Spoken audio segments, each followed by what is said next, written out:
Good afternoon, everybody. This is another edition of the Past Ball Show, brought to you by JohnPLA.com, as well as St. Aloysius Church and School in Jackson, New Jersey.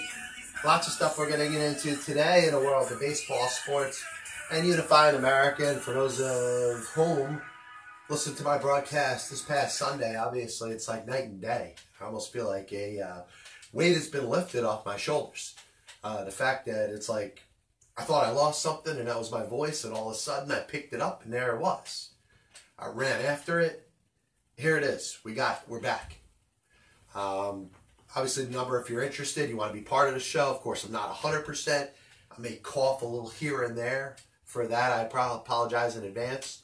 But I'm 732-364-3598. You could also comment on the Facebook Live or Periscope feed.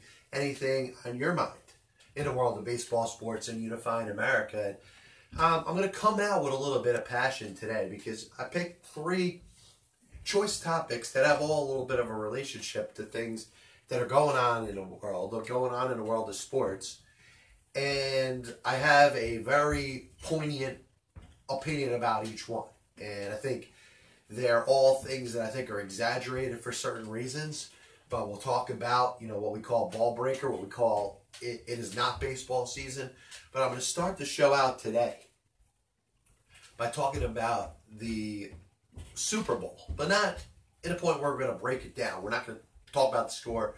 We're not going to talk about anything that happened in the Super Bowl. We're not going to talk about whether you like the Super Bowl or dislike the Super Bowl.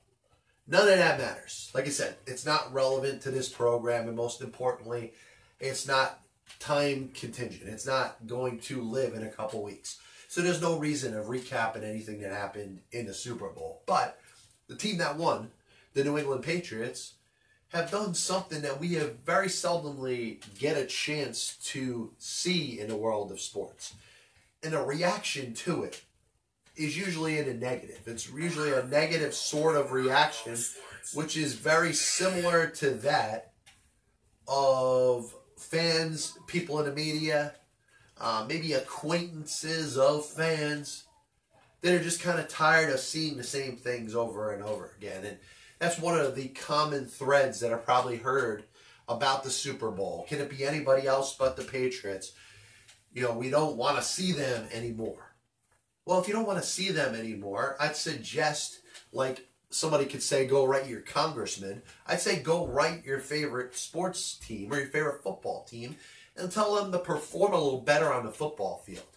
Tell the Jets and the Bills and the Dolphins, the teams that have been stinking up the AFC East for a period of several years, to get themselves a little bit of a better squad, to maybe do a little more, to make the sport a little more competitive and overtake the New England Patriots. Because the New England Patriots going to the Super Bowl consistently and winning the majority of the time, as you've seen them winning now their 6th Super Bowl in their last 9 appearances, all dating back to 2000, they're earning it. They're going out there and doing it. They're going out there and taking somebody or something that another team in a sport is not strong enough to be able to do. Another squad in a sport has not put itself together to a position where they can go out there and win consistently. And obviously, what is that going to lead to? That's going to lead to some jealousy. And jealousy exists at all purposes of life. Let's be serious. If you're a happy person, you're going to have not happy people that are going to be jealous of you because you're happy all the time. They can't stand it because their lives aren't good, and maybe they'll do everything they can to try to bring you down. But the bottom line is the jealousy exists. You have people that are just nasty people and kind of live with that surrounding feeling of misery loves company. And their lives are so bad, and they hate themselves, and they hate everything that they see in life. And they're going to be jealous of you because you're happy, you're lucky, you're not miserable like they are. Well, the same applies to the world of sports. In the NBA, the talk now is, can it be anybody in the finals, in the NBA finals outside of the Golden State Warriors? Will there ever be a team that could go out there and beat them and win the NBA championship for them? We're tired of seeing the Warriors. They have such a superior roster to that of most teams in the NBA. Could we just see somebody else? The same thing existed in the 1990s. when it came to the likes of the Chicago Bulls and Michael Jordan. And as long as Michael Jordan was on the court, that team was winning NBA championship after NBA championship. And you know what? Rather than give them the credit that they deserve or the respect that they deserve, it was a whole bunch of jealousy. Let's see somebody that isn't the Chicago Bulls win themselves an NBA title. And I understand when it comes to the world of sports, what we love to see, what we enjoy the most, is a new fan base or a new organization that is not used to winning a particular title, getting their chance to win. We saw it last year with the Philadelphia Eagles. The city of Philadelphia won a Super Bowl for the first time. That was a special moment. The Houston Astros in Major League Baseball in 2017 went out there and won their first World Series. It was a nice story because it hadn't happened before. The Cleveland Cavaliers, who went years upon years without winning themselves an NBA championship, did it 3 years ago. The Washington Capitals finally got their Stanley Cup. Those stories are nice. Those are embraced by fans and probably are respected by national fans. Now, fans that may not necessarily be fans of these particular teams, even though they'd rather see their own team win, might look back and say, you know what, good for them. They finally won a championship. That fan base has a chance to appreciate what it's like to win the whole thing. But when it's the same team year after year, it does sound like jealousy. And I think when it comes down to it, it's very important to think about the way that you come out when you say something. I'm tired of the Patriots being in the Super Bowl every year. It screams jealousy. Now, obviously, from a fan or a perspective of somebody that covers the media, there's no way you can change that. You can't go out on a football field. You have no say in the construction of any other pro football team's roster. So therefore, you're going to have nothing to do with any team in the NFL that ends up becoming the next New England Patriots or beating them in the AFC or in the Super Bowl. But obviously comes out as being jealous. I think the other side of it should be brought up more. And I think fans, unless you happen to be a fan of a rival, if you're a New York sports fan, obviously you don't like what you've seen out of Boston. The Red Sox winning 4 World Series championships since 2004. The New England Patriots now winning their 6th Super Bowl since 2000. Sprinkle in a Boston Bruins Stanley Cup. Sprinkle in a Boston Celtics NBA championship. It's great to be a fan of the city of Boston. If you're out in that region, if you're out in New England, you're loving every bit of what it's like to be a sports fan. Now, if you're a fan of a rival team, let's say New York, you probably don't want to see Boston do too well. They're a rival. I get it. But at the same time, while the New York Yankees were winning World Series championships from 1936 to 1939, and again every year from 1949 to 1953, people in Boston were probably not too happy about that. When the Yankees were winning World Series championships in 1977 and then taking away an opportunity for the Boston Red Sox to get to the postseason and won a World Series again in 1978, I'm sure a lot of people in Boston weren't happy from that. But when it comes down to it, when there's greatness, and greatness as it exists in a world of sports needs to be appreciated more. And maybe some more time has to go by after the New England Patriots run is done. Maybe it's finished now. Maybe it finishes in a couple years when Tom Brady walks off into the sunset or Bill Belichick decides to retire after so many years of coaching. They're both getting up there in age. But obviously, the fact that they won themselves another Super Bowl is going to give them the feeling, give them the motivation, the passion that they can go out there and do it again next year. But when their time is over, whatever it is, maybe more sports fans, and particularly fans that aren't New England Patriots fans, will start to appreciate what this means in the history of sports. And there hasn't been that much greatness in the history of sports. In fact, you could talk about some teams that were pretty good. The San Francisco 49ers of the 1980s, the Dallas Cowboys of the 1990s, the Pittsburgh Steelers of the 1970s. You probably have to go back to the 1960s and Vince Lombardi and Bart Starr to see a team led by a coach and a quarterback that had so much prominence at one time. And honestly, what Bart Starr did as the quarterback there and Vince Lombardi did as the coach there are probably more impressive because they won themselves 5 championships in 6 years. They won 3 NFL championships, ended up not winning 1 year, and then won the first 2 Super Bowls, Super Bowls 1 and 2. Now, it's hard to quantify that because the leagues hadn't merged yet and there wasn't such a thing as a Super Bowl. But that was a dynasty. That was a team that was better than anybody else in the sport. The coach is probably better than any coach that's ever lived. And honestly, Bart Starr as a quarterback probably doesn't get anywhere near the respect that he deserves. But that's where Belichick and Brady are right now. And you look at the fact that Lombardi and Starr won themselves every opportunity they had. Yeah, they missed out 1 year, but they won 5 out of 6 years. You can talk about Joe Montana and Bill Walsh, and all due respect to them and those great San Francisco 49er teams. They were great Super Bowl teams. When they were in the Super Bowl, when they got themselves there, they were not beatable. The problem was they didn't get there often enough. And the fact that Tom Brady and Bill Belichick have gotten there 9 times and are getting penalized for losing 3 times in a Super Bowl, well, how about every time the San Francisco 49ers made it to the division round, made it to the NFC Championship game and lost? That's something that has to be factored in too. But if I'm ranking the best football teams in the history of the sport, obviously you could go back to the Cleveland Browns with Jim Brown. You could go back to George Halas and the Chicago Bears.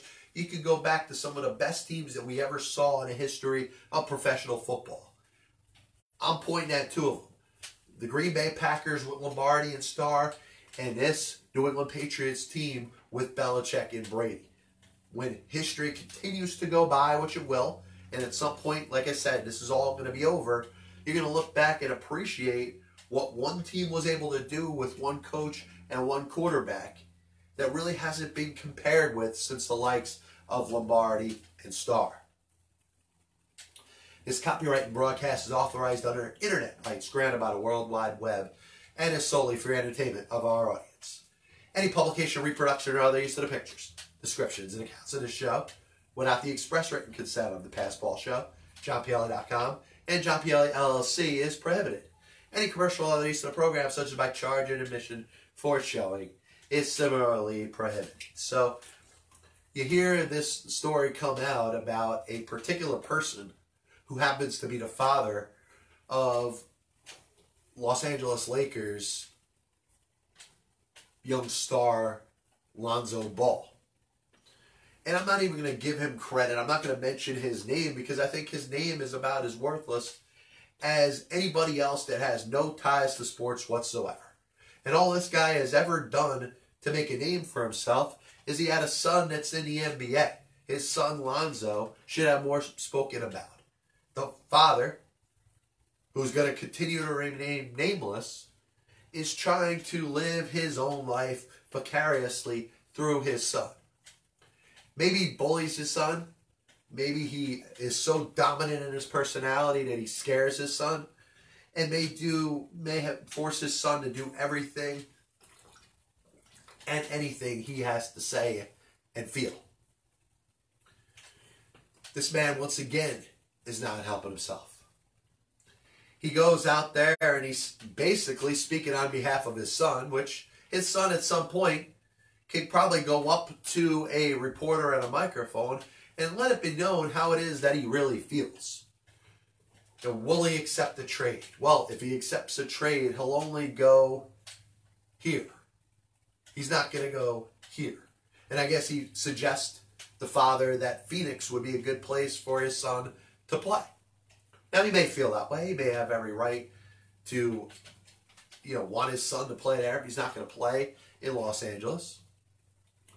But he's got about as much say in where his son goes as his son does. And if the Los Angeles Lakers decide down the road to make a trade for Anthony Davis or another complimentary player to LeBron James, Lonzo Ball is probably the most likely on the Los Angeles Lakers to get traded and to get sent to another team. And once again, he's got absolutely no control over it. So the father can bitch and complain all that he wants. It's not going to change the fact that his son is likely to be playing for another organization, an organization that, by the way, is going to be specified by that of the front office of the Los Angeles Lakers. And nothing that his father says can and will do anything about it. So what the son probably has to do at some point is probably stand up to the old man and say, listen, with all due respect, it's probably time for you to stop speaking out for me. And honestly, this could be a good message for anybody out there that has somebody that's a little bit overbearing over them. Maybe a little to the point where they bully you to where you don't feel like you can speak and have an opinion in anything that is pertinent to your life. Are you Lonzo Ball? And it might not apply to a father, it might apply to an employee or a boss. Or somebody else that, maybe it's a friend, maybe it's a person that claims that they are your friend, but are really just somebody that bullies you and pushes you around. At some point, you got to stand up to that person. And I don't mean in a physical, confrontational way. I don't mean in a violent way. But sometimes somebody needs to be told to back off. And Lonzo Ball's father needs to be told, not by me, not by the media, not by anybody else out there, but his son, Lonzo. He needs to be told to back off. He needs to be told to stop speaking on behalf of his son and allow his son to dictate what he wants to do with his life and what he wants to say in front of the media. And not just have everything piggybacked off of what his father says and does. This is the famous Budweiser beer. We know of no brand produced by any other brewer that costs so much to brew and age. Our exclusive Beechwood aging produces a taste, a smoothness, and drinkability you will find in no beer at any cost. So the one thing you heard pretty much all night when it came to the Super Bowl, and obviously we live in a different day and age with social media and with Twitter. Everybody feels like they can go out there and say what they want to say, have their opinion be heard in front of, I don't know, tens of people or hundreds of people or thousands of people. Or if you have a little more of a name to yourself, tens and hundreds and millions of people. And the one common thread was out there, was made by passionate baseball fans. And if there's anybody in the world that considers themselves a passionate baseball fan, it should be me. I make sure that I go to spring training every year. I go to my favorite team's first game of the season, whether at home or away, every year. I've spent years speaking with and interviewing hundreds and hundreds of current and former players in the sport. I've studied the sport's history down to its inception and can talk about anything that has ever been related to the sport as it applies to the game, as it applies to people, as it applies to the country. I'm going to say this. In spite of how much I consider myself a baseball fan, it is not baseball season.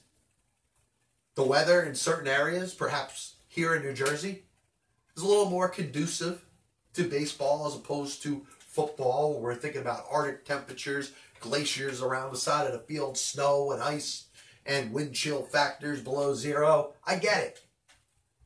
But it's not baseball season. It's February 5th, for crying out loud. Pitchers and catchers don't report for another week or two. There's still over 100 free agents that haven't been signed in baseball. So teams, as they're thinking about what they're going to look like in their outlook for the season, we can't even really talk or speak to that because there's so much that still has to be done. Yes, spring training, there will be games by the end of the month. That's still another 3 weeks away before you can even think about a game being played. It's not baseball season now. Sure, it's probably not football season. Football season just ended with the Super Bowl. It's probably basketball season. It's hockey season. It's college basketball season. You got March Madness coming, probably not until, at least March. February is the worst month when it comes to sports. Maybe you could take some solace in a little bit of golf. Maybe NASCAR coming back in a little bit. But it is not I repeat, it is not baseball season. A little recap of the show today, and I do apologize for the little bit of hoarseness in my voice. We're trying to get through this. We're almost there. Honestly, feel a lot better. And for those who listened to the show and stomached the sounding of my voice on Sunday morning, I give you guys a ton of credit, and I thank you. Little recap of the show today. Once again, anything that's on your mind in the world of baseball, sports, and unifying America. I'll throw the number out there one more time. 732-364-3598. You could also comment on the Periscope or the Facebook Live feed. And a little bit of a recap of the show today. We started out by talking about the Patriots, and not about anything that happened in a particular game. Like I said, the score doesn't matter. The only thing that matters and will matter over the course of history is the fact that they won. And if you're not a New England Patriots fan, you're probably dealing with a little bit of jealousy over the fact that they've just won their 6th Super Bowl in the last 18 years. Pretty similar to that of fans of people that did not like the New York Yankees from 96 to 2000 when they won 4 World Series in 5 years. Fans of even perhaps the Boston Red Sox, who have won 4 World Series since 2004. Fans of the New York Islanders in the early 80s. If you didn't like them, you were probably jealous over the fact that the Islanders were winning year after year. The Chicago Bulls of the 1990s. If you didn't love Michael Jordan, if you were a fan of another team at that time, you were certainly jealous over the fact that Michael Jordan led that team to 6 NBA championships in 6 consecutive years that he played. If you're a fan of anybody else that wasn't the Boston Celtics in the 50s and the 1960s, you had to be jealous as hell over what Bill Russell and that team did.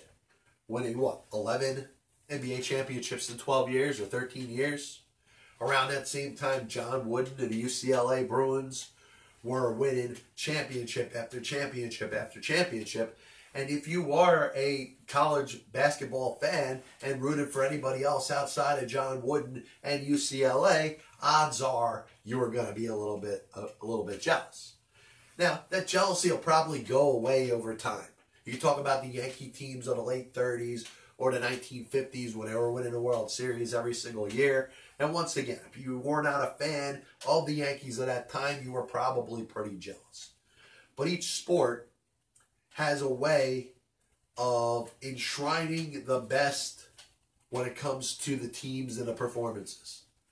And the cream rises to the top when a team is able to win and then win again and then win a 3rd time and a 4th time, which the Golden State Warriors are looking to win their 4th NBA championship in 5 years. When you get to the number 4 and up, and you talk about the likes of 5 and 6, and then you get to the Celtics of 11. Excuse me. And I'm surprised to actually make it through all this time without coughing once. But, when it gets to double digits in the amount of championships that you won in a certain time frame, the jealousy should go away. And it should be replaced with respect. Respect goes to Bill Belichick and Tom Brady, whether you like the New England Patriots or not. Whether you were rooting for the Rams just because it was against the Patriots. Whether you root for any team that the Patriots play because you're tired of seeing the Patriots. But this whole thought of, I'm so sick and tired of the Patriots, well, apparently the teams that play them in their own division, in their own conference, aren't so sick of them. Because none of those squads have gotten themselves to a point where they could beat the Patriots. And they haven't proven it year after year. The last 3 years, the Patriots have come out of the AFC in spite of the likes of some talented teams in that conference. And while they had some moments, you can talk about the Kansas City Chiefs of this year. You can talk about the Los Angeles Chargers of this year. You can talk about some of the other great stories in the AFC, including the emergence of the Cleveland Browns. But none of those teams got themselves past the New England Patriots. And if I'm going to blame anybody, it's not going to be the New England Patriots. It's going to be those other teams that never step their games up enough to beat them. And once again, it's probably going to take until this run is over. Whenever this run ends, will probably be a good time to look back and appreciate a little bit more what Bill Belichick and Tom Brady have done. They have been the best quarterback coach duo since the likes of Vince Lombardi and Bart Starr. We also talked about ball breaker, Lonzo Ball, probably having to have a stern talk with his father at some point. The man that is obviously living his life vociferously through his child. He probably needs to tell him to shut his mouth. Probably needs to tell him to stop speaking up for me and telling the media where I'll play and where I won't play. And I spoke about this last year, how in his rookie season, Lonzo Ball really had to deal with some bullying, not just from his father, but from some of his opposition and his opponents. Some of his opponents were coming after him because they don't like his father. You shouldn't be at a point where the outspokenness of your dad makes it tough for you as a child. And any dads that are out there that do that, you know what? At some point, you got to let go. You got to allow your children to become their own people. And it's a shame what Lonzo Ball has had to go through. And I don't see it getting any better until his dad shuts his damn mouth. It is not, I repeat, it is not baseball season. It's the most boring month of the year. It's February. There is no more football, but it's not baseball season yet. Enjoy your basketball. Enjoy your hockey. Enjoy a little bit of golf. Enjoy your college basketball. Maybe look back, watch your Steve Sable videos of the NFL if you're an NFL fan. Maybe follow, MLB Network and some of the classic games through baseball. Maybe it's the time to go back and relish in what has happened. Maybe go back and whatever your favorite sport is, just do some more research on it. It's not baseball season.